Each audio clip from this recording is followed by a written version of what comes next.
معلق مباراة الأهلي المصري ضد الهلال السوداني في دوري أبطال إفريقيا والقنوات الناقلة وطريقة صعود الأهلي الأزرق بمباراة الذهاب بهدف دون رد، وهو ما زاد أهمية المباراة القادمة بين الفريقين، فهي منافسة مباشرة على بطاقة التأهل الوحيدة المتبقية هذا الموسم.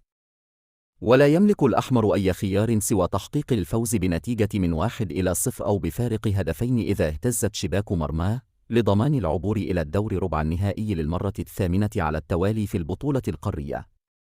في المقابل، يكفي الهلال العودة إلى دياره بالفوز أو التعادل بأي نتيجة، أو حتى الخسارة بفارق هدف بشرط التسجيل في مرمى الأهلي، ليقتنص البطاقة الأخيرة ويحجز مقعده بين الثمانية الكبار.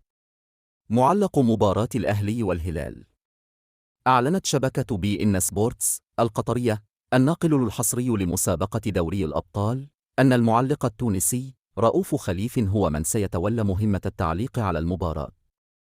القناة الناقلة لمباراة الأهلي ضد الهلال بي إن سبورتس اتش دي 4.